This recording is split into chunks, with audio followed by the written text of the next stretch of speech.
Walking back into the hallway, the earlier cracks of electricity from the shock wire had gone silent. Even the emergency alert and lighting from earlier are also gone. Weirdly enough, a few lights still seem to be on, despite the man's earlier point that it shut off the light. Whatever, the guy's probably having some kind of episode. Gordon carefully walks up past the bundle on the ground. Ever so slowly, he gives the still hanging cable a wide berth as he walks past. Both of us let out a sigh of relief once we're clear of immediate danger. Well, that leaves the remaining bit of hallway. At the end stands a singular red door with a large window to its side. Walking up to it, Gordon gives us a small push on the handle. Locked. No, of course. Why should it ever be so easy? Pulling my head out, I find Gordon looking at the window next to it. Unlike the ones downstairs, this one lacked the metallic reinforcements in the glass. In the original game, I think it does look like one of those, huh? How do you get this? It's really weird. The kind you'd see in stormproof windows. Are you gonna break it? He gives me a nod and a shrug at the same time. Man, I wish I could. No, wait, I can. Actually, do you mind if I do it? I really want to break something! The human gives me a small look before letting loose a shrug, carefully sticking the crowbar over his shoulder. Feeling an eager sense of glee begin to coil in my chest, I grab the tool and carefully instruct Gordon to position himself so I can reach the glass. Raising the crowbar like a baseball bat, I coil the muscle arm and let go flying. As I expected, the pane caves in a spray of safety glass, sending thousands of smaller pieces flying. Look at my handiwork, satisfied with the destruction I've brought to this world. Oh, cool. Satisfied with my achievement, I hand the tool back to Gordon. Being careful of the glass, Gordon steps to the opening. Seriously, your suit should be resistant to most conventional forms of glass cutting. It feels like a low bar to cross for a hazard suit. I have to raise my tail up so it doesn't scratch any of the remaining chunks. Doesn't it usually clear it all out? Or did you just do that because it's part of the game? Walking us into the space, I notice how much bigger this is than where we just came from. A large foyer greets us, sporting plenty of hallways, windows, and doors, all matching the style from the one earlier. Splish. Gordon looks down. One of his boots lands into a rather large puddle coming from the rooms to our right. It's that electrical room that everyone remembers. I think in Black Mesa you can't turn off the power, but in the original you could. I don't know why. I think it just lets you access like a little health panel. It's really weird. Sure enough, we can see it absolutely flooded and waist deep in water. To make things even better, I can just barely make out a few crab fucks waiting on the tables and shelves that aren't submerged. Not going that way, got it. Seemingly agreeing, Gordon turns around and walks deeper into the new area. I'm starting to realize this place looks like a classic salaryman office. Geez, even the layout of this place looks like it's out of those classic cubicle farm movies from the 90s. Why the hell do you watch those? We walk to a pair of large double doors in front of a round its receptionist desk. Giving it a small push, it's also locked. Seriously, are these things supposed to be unlocked in case of emergencies? People in charge of safety must be idiots. I once was in a place, right, and they had these big doors that had like massive resistance. But one time when we had the fire alarm go off for training, it wasn't an actual fire. That thing immediately was like, "Yeah, I'm not on the way." I'm like, what? Why is this door so extremely difficult to open? But during a fire, it's not. Like, why is it normally hard to open? Why isn't it always this easy? Bang, bang. Anyway, he's shooting some stuff. There's some enemies around here. It's going to get more and more common. My ears ring. I don't know if I should be scared or not, that I'm starting to get used to the gunshots. I've finally regained some of my everything. The crab seat. One of those crab monsters tried to sneak up on us. Thankfully, Gordon heard. Dude, you're on the back. Shouldn't you be watching the back? Sorry for not warning you. I don't think he has the time. I'm just focused on trying to find a way out of here. His gaze lingers before he nods. Deciding to go out of the hallway to our left, we begin exploring deeper into the maze of concrete and tile. Walking past the small mandatory workplace posters, cushioned stairs. There's a lot of funny posters on like the lifting stuff. It's really great. And all plant. I mean, they're not funny, but I find them funny. I think it's great that they decided to put up posters like that. Like, lift with your knees! We round the corner into a darkened section. Only before the white ceiling lights that there have been replaced with the red emergency ones I've seen around.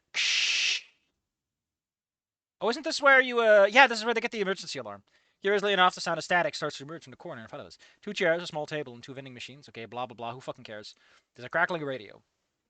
Do you guys even get a signal down here? I thought we were like miles underground.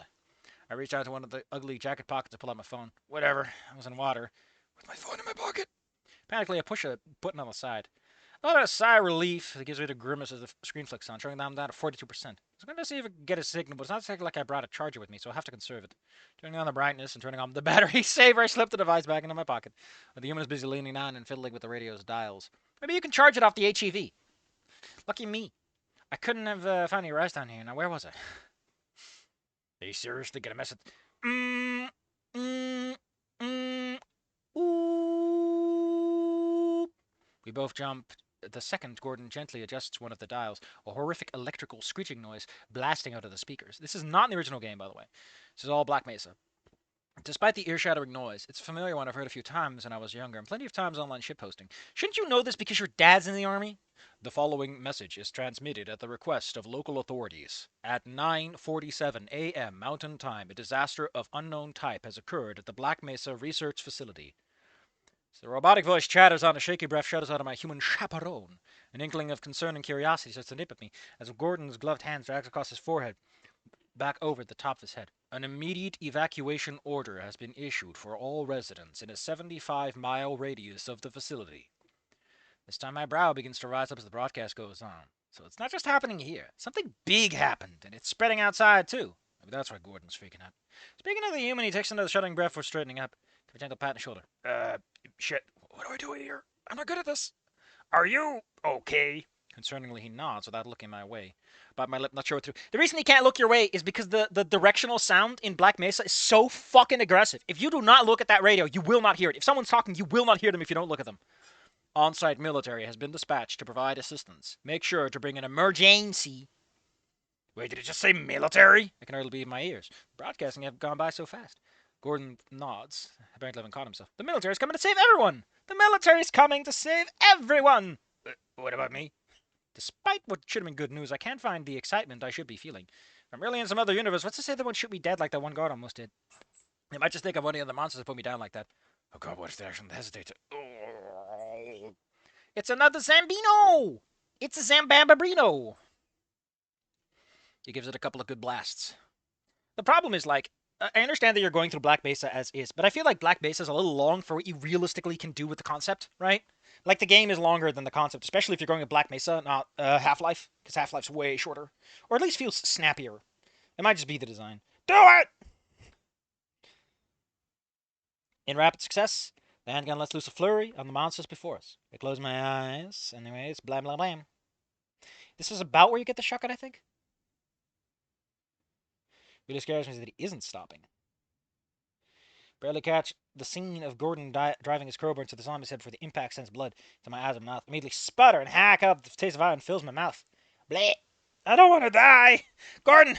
More bullets! Everything just stopped. There's no sudden movements, no gunshots, no Gordon exchange, nothing. Huff, huff, huff. Okay, everyone's all tuckered out. Everyone's all tuckered out. I realize when is coming from the human. He's catching his breath. Grab to Jesus. Thing looks like an action movie. Yeah, I forgot where this is. I think this is a little after the radio. This is like after you come back from something. I think this is right after you get the shotgun. And like a whole bunch of zombies come spreading out just so you get something to shoot at. Some scientists, some security guards. Yeah, this is where the security guards just to show up as zombies. All of them are shot dead, and by the looks of it, one leg on top of a broken crate, they had the half smashed in with a crowbar.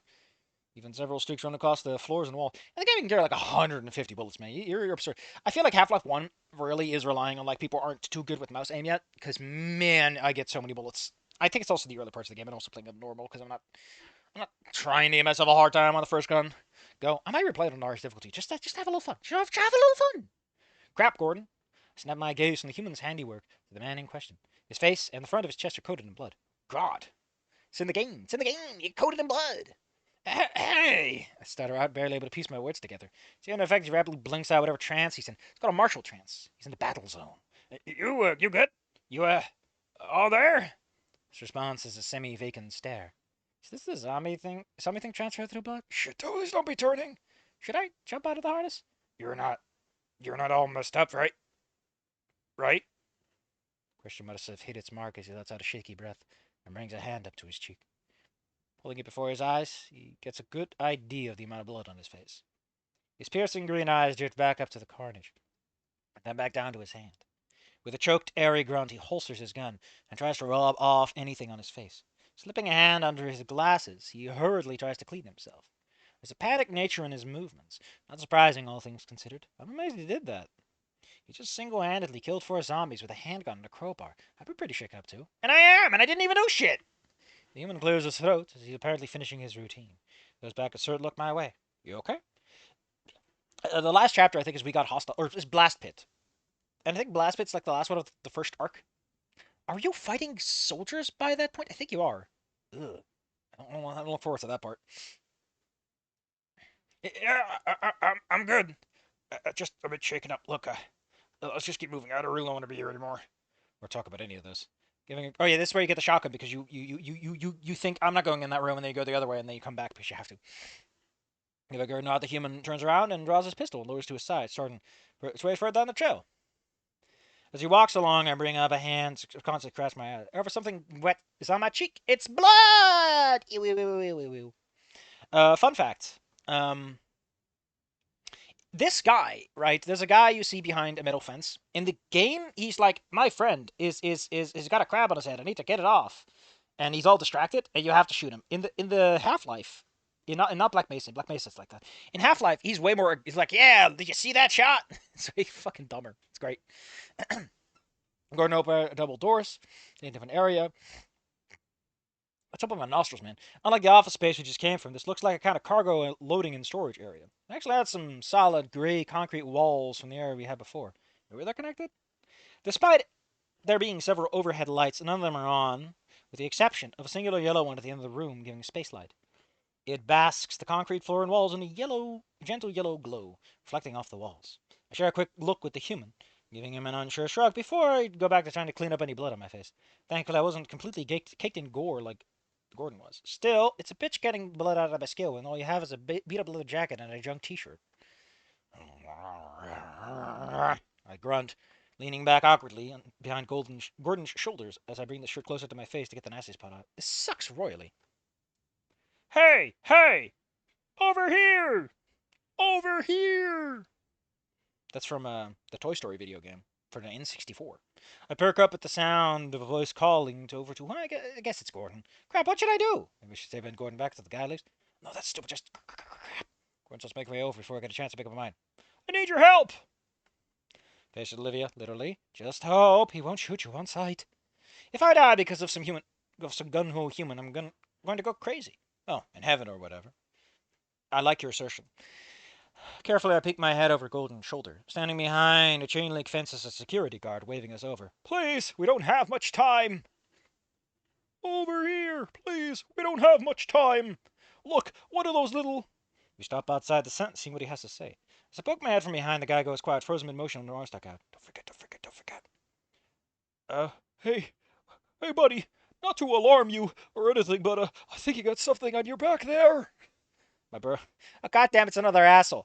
Do I even give this guy the courtesy of talking? No. Just growl at him. Tap, tap. The gloved hand swiftly pokes my face. At first I ignore it, but it repeatedly invades my airspace and jazzes into my cheek. Poke, poke, poke. Quit it! Oh, just talk, goddammit. Did that thing just talk? I like that Gordon is like, if you talk, he'll be a lot nicer to you. I let out a nasty groan, allowing my arms to hang limp as I throw my head back towards the ceiling. I like you have time for that shit in this. I swear, Gordon's smiling for a split second. The fucking smart-ass 4-eyes is getting me to talk. He totally knew what he was doing there. Notice I put myself over Golden's shoulder and looked at the shock guard. No, I'm not gonna kill you. Yes, I talk. I'm a baryonyx, and the stuck in the middle is just like you. Alright, get the hell out, okay? There, happy? With an word off, I fall back into the hardness, smacking the back of Gordon's head, folding my arms and side-eyeing the shocked, silent guard. Okay. Sure. Okay. Look, one of those no. Over here! One of those buggers left onto my buddies. This guy's fucking everyone. He's everyone. Where is he? Well, he's in the back room. I can't. Here, I can let you. And then he shows up. Well, what do you know? Good news. He's like, he's doing better. Behind you. And then he's like, oh no, what the hell? And then he goes, blam, blam, blam. It's way better in the game, and I'm not going to upsell you. Just play the fucking games, man. But it is a fun moment, because as a player, you're not, why should I shoot something that's not a threat to me? I don't know if he bangs the door open if the guard dies, or whatever, but whatever.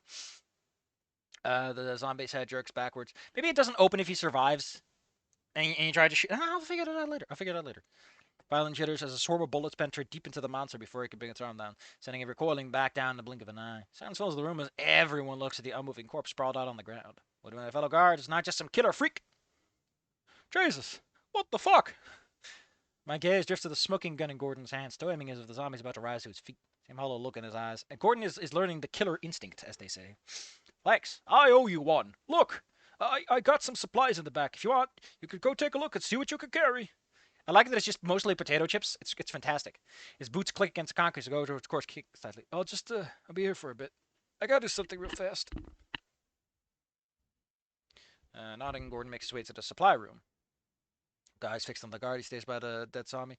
Everything was about to kill him a few minutes ago. That's a fallen friend. Why'd you have to be a hero? Oh no! I didn't notice this part when I was there. Why'd you have to be a hero?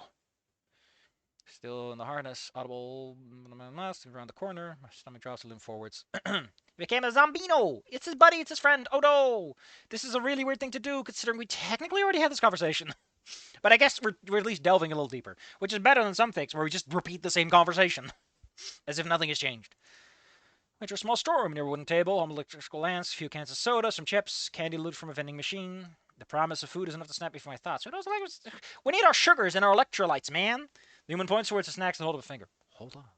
Are you kidding me? I'm literally dying of hunger! I whine, sounding like a 5-year-old begging their parents for candy.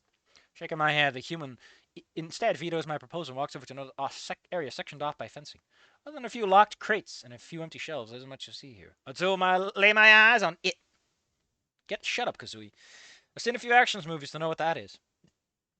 Again, I feel like you should know this from your dad. Or fuck, Mr. Payne might be the kind of guy to introduce you to the concept of a shotgun. Or video games. You watch video games! You literally watch your friends play video games! There, hanging on a rack attached to the wall, is a brutal slab of matte black steel. Looks more like a piece of industrial machinery. Gordon slowly reaches out and takes it in both hands, turning it over. And looking it over. It's dominated by a perforated metal frame running along the top. Its folding stock has collapsed over the receiver, giving it a bulky and caged silhouette. On the end, there's a thick, ribbed tube magazine that runs along the length of its body, the whole thing being a stark contrast to the bright orange safety sleeve of his suit. It looks dark and cold, radiating a sense of excessive force. With a awkward, yet somehow practiced motion, the human pumps the action, sending a bright red shell into the gun's barrel. Crunch. Before Aethers can admire the firearm anymore, a metallic noise fills the room. This is a weird part of Black Mesa. I get it, you want to give the player something to do, but you already have the zombie ambush like 2 minutes later. Human spins around and sees a little head crab, and he goes blam blam blam! With a hard tumble, the small head crab falls to the ground. It takes a second for it to clamber out to its claw and spin around to face us with a furious battle cry. Boom! Fun fact, the double barrel form is cool, but it has such a long reload. A blinding fireball explodes out the end of the shotgun. Its roar is far louder than that of the pistol. Gordon stumbles back at the weapon's recoil, being caught off guard by its force. The mix of the gun's noise, flash, and kick leaves me briefly stunned like an animal in the headlights. A bit of blinking, I finally get my brain to get, holy shit! The human works the action, ejecting a smoking red shell which spins through the air and bounces off the concrete with a hollow plastic clatter. There's some shotguns which are commonly used, which apparently do not require pump action and have, like, they automatically cycle, but I don't know if this is one of them. It's a spaz, right? Hold up, let's look up the spaz. Don't ask me how I fucking know. Yeah, it's the Franchi Spaz. The Spaz 12. I thought it was called Spaz. Is it pump action? It is pump action or gas operated. And that is the receiver that's folded up over it. Oh, it's supposed to look like that. Man, they look like such different shotguns. Gordon, why don't you use the fucking, like, the shoulder guard, man? Do you have any idea how much easier it is to shoot when you can disperse the energy into your shoulders instead of just your arms?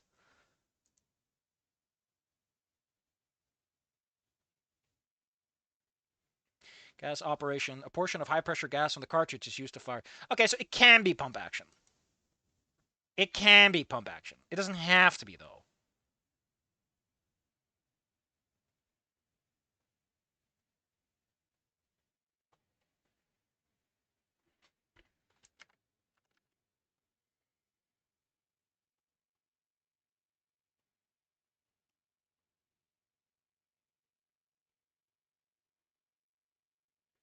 This is not the shotgun I'm thinking of where it's like, people often make it a pump action, but it's not. I wonder which one it is, though. I find it lovely that I can remember the name of the thing, because I'm not really that kind of person. I can't identify cars at all. I can only identify them because I barely know the logos. Human works the action, smoking shell, plastic ladder. Because it's empty, you spent it. Recovering from the shock and regaining some semblance of hearing and balance, both of us look over to where the crap monster is, or was. All that's left is mangled. A mangled and burnt chunk of flesh, spilling its bodily fluids over the floors and walls. It didn't just die, the blast vaporized it. That tends to happen with, like, a lot of firepower. You couldn't even tell what it was a mere 5 seconds ago. This wide sadistic grin stretches across my entire snoot. Ho ho! We have a shotgun. Yippee-ki-yay, motherfucker! What are you talking about? Lady, please. Wait, hold up. Hold the fuck up. When was Die Hard? Oh, it's in 1988, so it's definitely out by this point. Listen, I have very specific requirements, and one is that you don't do stuff. Okay, and the next one starts off with Olivia like having a tummy full of food. Let Olivia eat, is what I say.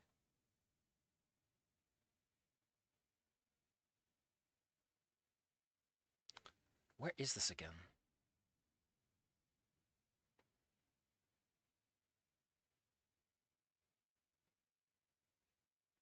Like, I know Hannah shows up at a certain point, but I forgot where it was. Because I know you meet the people, and then you go to the elevator, and they walk around a little bit. When do you meet Hannah? Like, it's right before you go to, like, the little cubicle section, right? And the Vorticons start becoming a real thing.